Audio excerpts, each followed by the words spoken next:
My brother had a terrible life and got falsely accused of SA. Before starting the actual story, just gotta let you know that it is going to be a long writing, so brace yourself.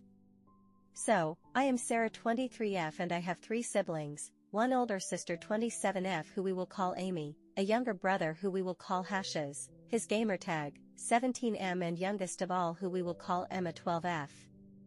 The age gaps are large, but I don't know what was on my parents' mind. I remember when I was 5.5 years old, my mother got pregnant with a boy and my sister, and I was so happy that we will have a brother, but for some reason my father didn't wanted to have him, saying that he wasn't financially stable because he was fired from his job at that time. He has a much better job now which pays well.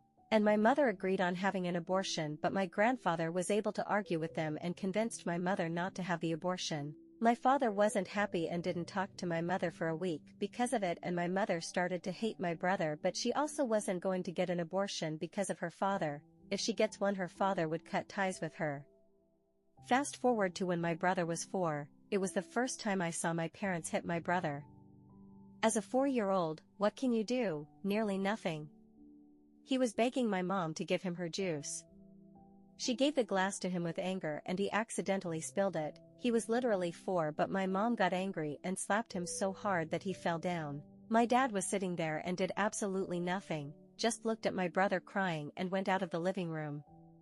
I remember when me and my sister were holding him and he was crying so hard that he was struggling to breath. It was just the beginning. From that point on it was clear that our parents didn't give a crap about him at all. They decided to have another kid. When my brother was 7, the youngest child was born. All the attention went to her and I could tell that he was getting depressed. I did my best to make him happy, but there comes bullying. A kid his age started to bully him on his looks while he was in 5th grade. And the bullying didn't end it on just making jokes, he was also physically assaulting him. He told me and I beat the kid after school and made sure that he wouldn't do it again, but I was powerless once that kid started to grow and bullying began again. He was getting abused by our parents, really badly, at home and bullied at school. There wasn't any safe space for him. The oldest sister, who once loved her brother, beat him so bad that he blacked out when Hashes was 11. You may ask why? Because he spilled coffee on her college assignment. He was 14 when he decided to change his life for good. He joined some martial arts classes and started working out to get off the fat he had been carrying since birth. It took him months to get a glow up. He spent his 17th birthday in the prison cell eating stale bread. He was physically and sexually both assaulted by other inmates and they grouped against him. They all saw him as a monster. After 4 months of rotting in hell, there was a fire outbreak in the prison.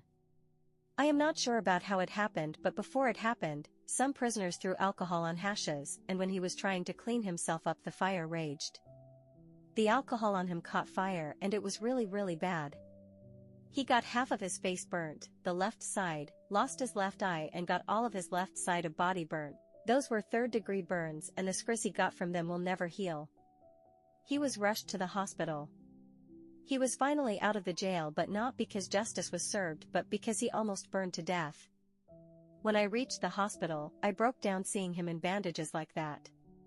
Doctors told us that he has been through 2 surgeries and has been given painkillers, but strictly told us that we should not touch the spots where there are bandages or he will be in excruciating pain.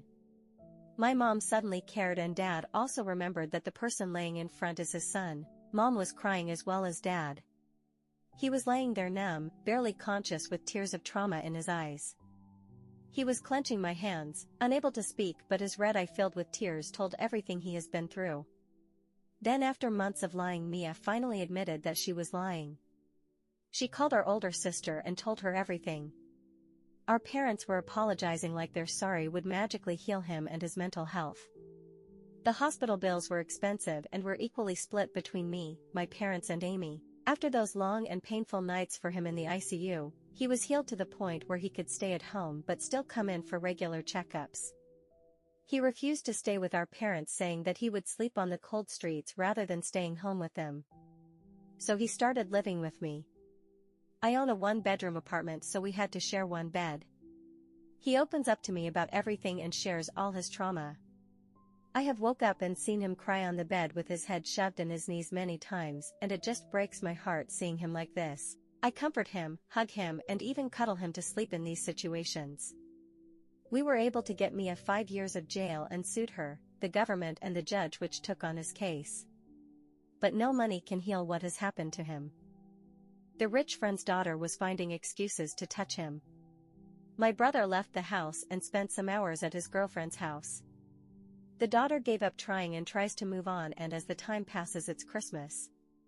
Everyone is excited, but my brother doesn't join us. When I called him why is he not with us, he reminds me of the Thanksgiving and tells that he is celebrating Christmas with his girlfriend's family which treats him well. Important to me is his happiness. If he is happy at his girlfriend's house then let him be. But a week later I got text messages and bombardment of calls by my brother saying that they accused him of his cousin, who we will call Mia 16F. We live in a state where cousin marriages are allowed. It is not so common, but every 1 in 8 person here is married to their cousin. Whole family knew that Mia had a crush on Hashes. She tried her best to get close with him but she couldn't, and when she came to know that Hashes had a girlfriend, which she obviously came to know when he wasn't joining family for Christmas by my mom who was complaining and spreading this, she didn't took the news well and accused him falsely of SA. She said that he did it and then left the house on Christmas party. I was chatting with him before he left the house, so no way that he could have done that to her. He was terrified and was swearing up and down that he didn't do it and she was lying. Our parents refused to believe him, and even Amy didn't believe Hashes. I reached my parents' house as soon as I could, and not long after Uncle also enters the house with Mia. He was yelling at him and dragged him outside. My father and uncle beat him up outside. Amy and Emma, the youngest sis, was all trying to stop those two. They did stopped, but he was lying there covered in blood, barely breathing, and was still defending himself. Uncle said, "You are lucky that I didn't killed you." He was rushed to the hospital and got immediate care. Meanwhile, Uncle filed a police report, and the next day, police arrested him and the case went on. In court, only Mia's cry was enough for judge to give Hashes 8 years of prison. He asked the judge to at least let him hug his family before they take him away. He hugged me, Amy and Emma, but when he turned to his parents they were silent. Dad called him a monster and didn't let Mom go to him for even a goodbye.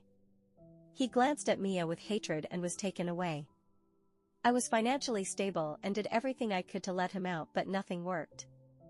His bail was denied and he had to stay in there seeing his youth fade away.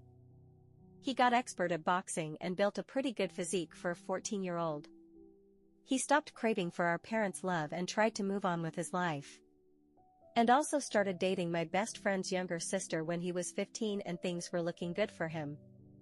Here comes the sad part. At Thanksgiving dinner on one evening he was walking past the kitchen at a fast pace when he collapsed into Mom, who was going to the table holding the dinner. The dinner was spilled on floor and Mom was pissed off, and I was in the other room but could hear her shout some really hurtful things. She said, "You were a mistake, we didn't wanted to have you and I hate you." After saying this *T, Mom slapped him and tell him to get out of her sight. Our uncles, aunts and other relatives were sitting quiet and did absolutely nothing. I remember Amy shouting at Mom that she didn't had to say all of that, and I sided with her. I left those two arguing and went to my brother's room. As I opened the door I saw him trying his hardest not to cry, but a tear was still sliding down his face, which broke my heart. I went to comfort him, but he requested to be left alone for some time. I left the room and sat on the couch seeing my dad also talking in my brother's favor for the first time. Maybe he finally understood that he had a son which he abused all his life. Some time passed and I saw Hashes walking towards the door with a blank face. At that moment we all thought that he was going to run out of the home and will never come back. I ran towards him and grabbed him so he could not run. My mother apologized countless times, but he didn't care and told that he was going to gym and promised me that he wasn't going to leave, and if he would, he will come to my place. He went out, came back 2 hours later and quietly went towards his room. Now the question is why my parents are being nice to him and apologizing all of a sudden. A few days before the Thanksgiving dinner, my parents sat him down and told him to leave his girlfriend. He got furious and asked why. Turns out that the daughter of our father's rich friend has a crush on him and says that she won't live further if he isn't in her life. so they begged him to be her boyfriend. But money can't buy everything and he just refused. Our father's friend is pretty rich and probably offered them thousands if not then hundreds of thousands of dollars for giving away their son to his daughter. After some days my brother tells me that the rich friend was invited to dinner and his daughter was trying to get time alone with him,